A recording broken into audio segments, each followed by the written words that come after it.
All right. In this deep dive today, I want to just briefly address two of our other macromolecules that we're introducing, okay, and that is our proteins and our lipids. Okay, so proteins, let's start there. Okay, we talked about proteins having a whole bunch of different jobs, okay, and they really do. They're all over the place. These guys have some structural responsibilities, specifically in the cell membrane, and that's what we're going to look at today. They have some protection and immunity responsibilities as far as your immune cells are proteins, specifically enzymes, which are special proteins that exist to speed up reactions. They're all over the place. They do so much. Honestly, your body functions in large part due to all the enzymes and the proteins that make things happen. And so with proteins, they're made up of these monomers called amino acids, okay? And there's a handful of them that make up proteins, and it's the combination of amino acids that determine what the protein does. So let's just say if you have amino acid ABC, okay? That's going to have one job, whereas the amino acid, or the protein that's made up of amino acids DEF, that'll have something completely different to do. Okay, it's the combination of those that make the jobs that those proteins specifically do. Okay, and that will make a lot of sense when we start looking at nucleic acids, because they work in the same way.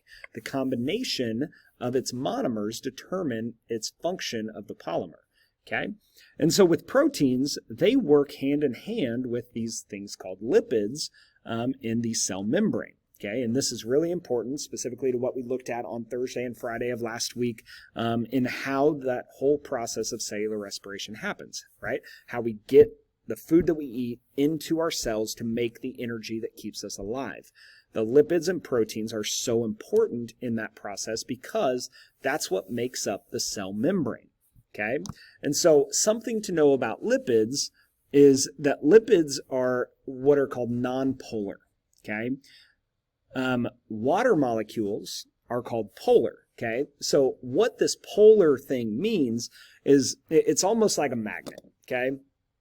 Where on polar molecules, you have one end of it that's positively charged.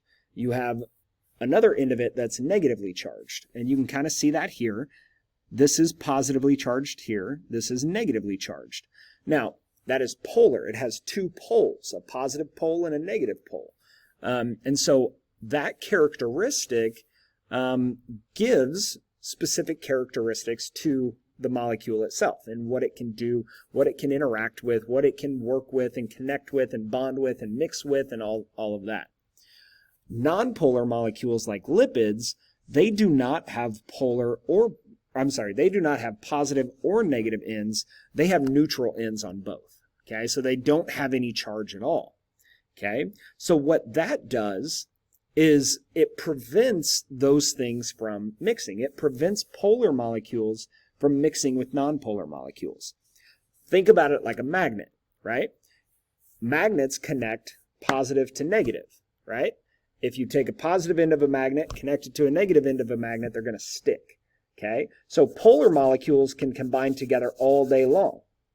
Nonpolar molecules cannot connect with polar molecules because they don't have that charge. Okay, and so that's really important when we look at the characteristics of our cell membrane. Okay, when we look at the cell membrane, it's made up primarily of these things called phospholipids, okay, which you can see right here.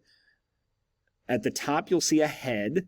At the bottom, you'll see a tail, okay?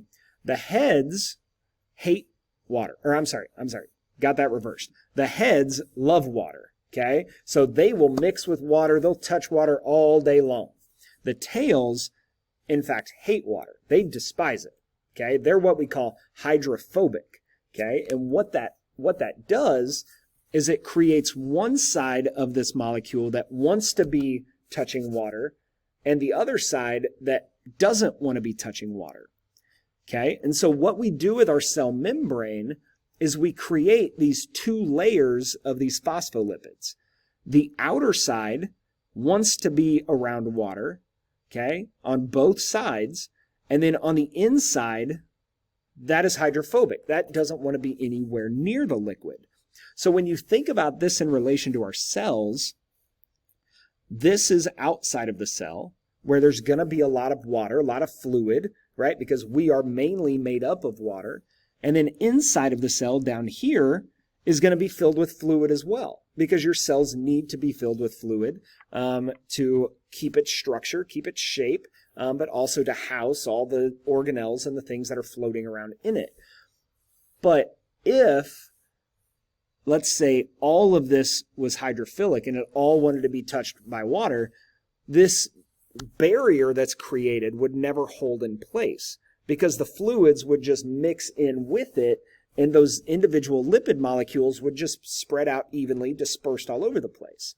So this idea of hydrophobic, hydrophilic heads and tails allow for this structure of the cell membrane of what we call a lipid bilayer, okay? Because by these being afraid of water, they're going to push against it always. So it's going to create and keep this barrier or this wall-like structure, the cell membrane, in place.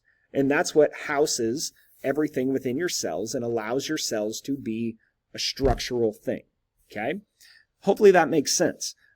So as we go, what we kind of need to know about the lipid bilayer is that it's considered to be selectively permeable, okay? Permeable means you can pass through, you can move through it, okay? So the lipid bilayer allows some things through it, but not all things, okay? So only certain molecules can actually move through or diffuse through the cell membrane without using any energy, okay? So if you look, this obviously, these are not strongly held together. They're not strongly connected. So small molecules can just pass on through, okay? Small molecules such as oxygen, okay? Oxygen can just pass through. CO2 can just pass through, okay? Small molecules like that. A molecule like glucose, which is really big, it could never pass through that, okay? Because it's too big, okay? So again, the lipid bilayer selects some things to pass through, some things that can't.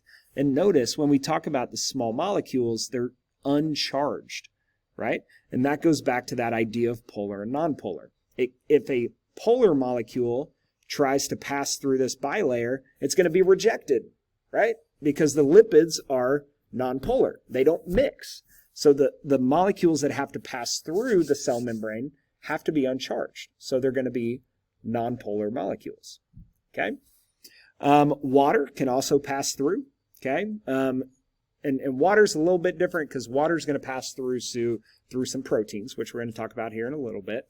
But other molecules need the help of these proteins, okay?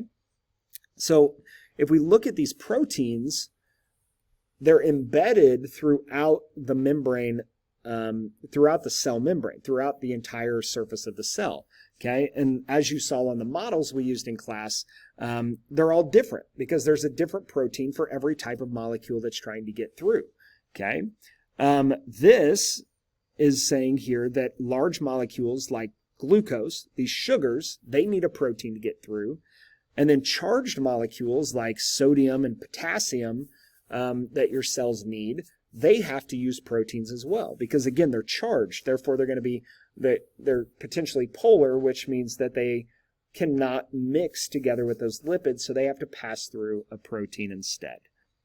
Okay, so this is a good depiction of what this cell membrane looks like. You have the lipid bilayer, and then all throughout it, you have all these different types of proteins which provide different things to the cell membrane. Some of them are just to hold it all in place. Some of them are for sugars to pass through. Some are for water to pass through. Some are for sodium and potassium to pass through. Everything has a different job. So again, another picture here. We call the cell membrane, the model that we use for the cell membrane, we call fluid mosaic. A mosaic's like one of these pictures, right?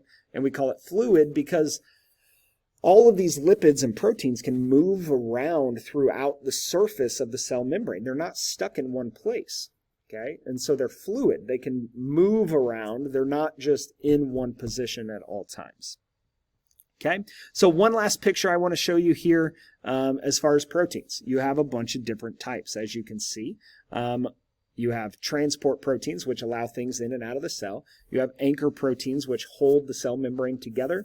You have receptors, which we haven't spent a lot of time on talking about, but when we look at diabetes, one of the problems with diabetes is the receptors for insulin in the cell do not allow sugars to get in. So insulin cannot bond to a receptor to allow glucose into the cell, okay? And then enzymes, okay? They allow things to happen faster, okay? And they are also embedded into the cell membrane as well. So I think I want to just pause there. I want to talk a little bit about, just to kind of tie it all together, this idea of receptor proteins and kind of how those work. So I'm wondering if I can draw something and you can see it. So the way this kind of all plays in and goes together is in your cells. So you have the cell membrane, which is this. This is in the cell, in the cell. I know it's probably hard for you to see this. In cell, out of the cell. You have glucose traveling through your bloodstream, right? You eat sugars, it's in your bloodstream, and it's wanting to come into the cell to go to the mitochondria, right? Well, here's the problem specifically with the example of diabetes. On the cell membrane, there is a receptor that is basically a lock. Think of it like a lock. And the key is this thing called insulin. Okay, so whenever, I'll show this to you.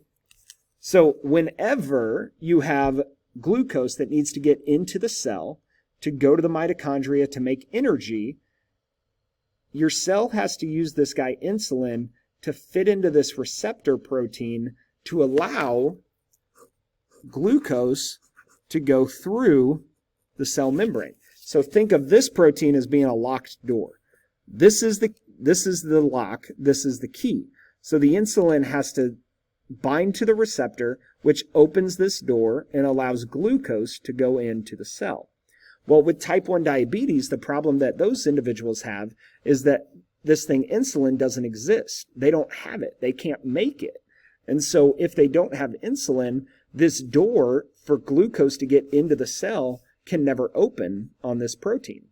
So think about what people with type 1 diabetes have to do. They have to take shots. They have to take insulin. And the reason they have to take insulin is so that it can bond to these receptors to open this door to allow glucose to go to the mitochondria so that it can make energy. Okay? Now, type 2 diabetes is a little bit different. Type 2 diabetes, you have insulin, but this doesn't always work. So when insulin bonds to the receptor, it doesn't always open the door. And sometimes that can be because it's been used so much that it's wore out, for lack of a better term.